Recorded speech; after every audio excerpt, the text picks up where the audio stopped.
Welcome to the story behind Clue Series. In every episode of this series, we talk about the history of one of the original weapons used in the game Clue. This series may not be appropriate for all ages, and listener discretion is advised. This is the second to last episode of the story behind Clue series. Since we're out of weapons to talk about, let's shift our attention to the movie that I've not only gotten tons of clips from other podcasters imitating their favorite lines from, but also talking about in past episodes. And I wanted to take a moment to thank everyone who sent in those clips. I had a lot of fun putting these episodes together. I'm your host, Emily Prokop, and this is the story behind Clue, the movie. But first, a quick message. Hi, this is Layla. You're listening to my mom's podcast. If you like the story behind, tell your friends. Have fun.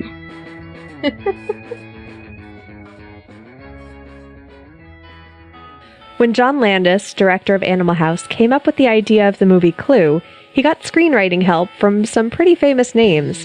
Tom Stoppard, whose plays include Arcadia and Rosencrantz and Guildenstern Are Dead, composer Stephen Sondheim, whose musicals include Into the Woods and Sweeney Todd, and Anthony Perkins, probably best known for playing Norman Bates in Alfred Hitchcock's Psycho. When I heard Sondheim had a hand in writing the screenplay, it made perfect sense. As someone who's been in a few Sondheim productions, and having to sing lyrics that move so quickly, you really have to listen carefully, or you might miss something.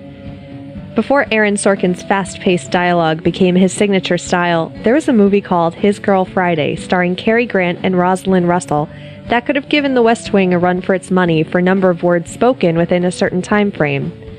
The lines are delivered so quickly, almost one on top of the other, it would be unnatural to hear it in today's world. Say, is this your money? Well, I don't think it is. $20? Yeah, I guess maybe it That's is. what I thought. Come on, I'm in a hurry. Hey, Joe, open up here.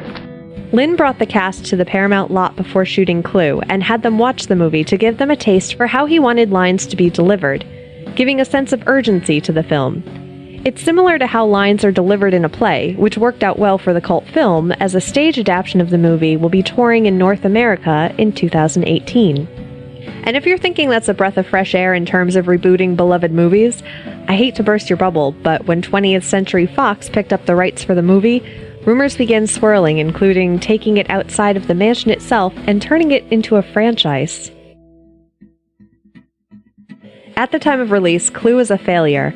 With a budget of $15 million to make, it only garnered $3 million when it was released. Now, I'm not a mathematician or involved in the movie industry, but even I know that's bad. Very bad. It was also up against Rocky IV, Spies Like Us, The Color Purple, and The Jewel of the Nile when it was released in December 1985. But the reason for the flop wasn't because of the premise of turning a board game into a movie, according to critics, but it was because of one of the things most nostalgic movie viewers love most nowadays, the 3 endings. When I first saw the movie on VHS, yes, VHS, the 3 different endings were shown in succession with 2 possible scenarios, and the third following an intertitle that says, "But here's what really happened." And it was the VHS release that gave the movie its cult classic status.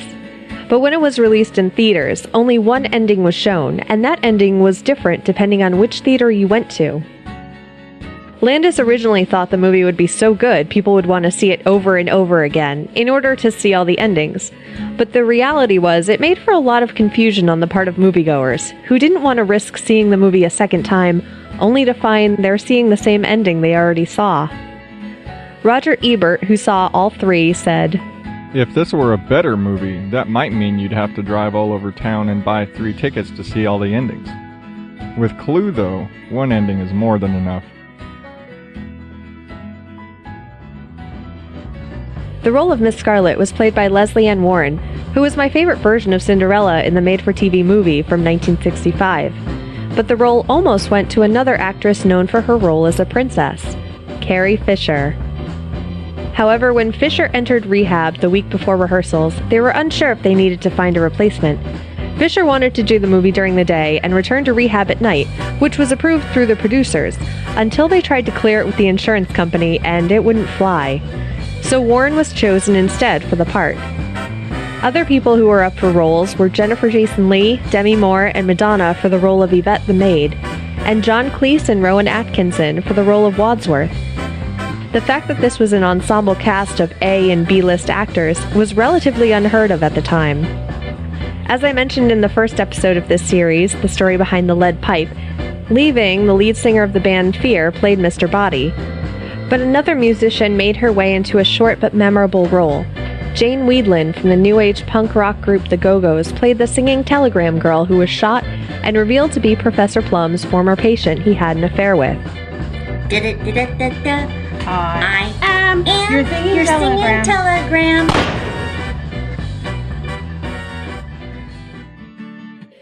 The Clue Series Butler you heard at the beginning of the episode was played by Paul from Rick and Paul Heal the World. The role of Roger Ebert was played by Adam Higgins from Odd Dad Out and Mom and Dad Cuss a Little. Singing telegram girl imitations provided by Amy Pascal from Ladies Love Paul Rudd and Jennifer Pratt, who will be coming out with a science fiction podcast soon.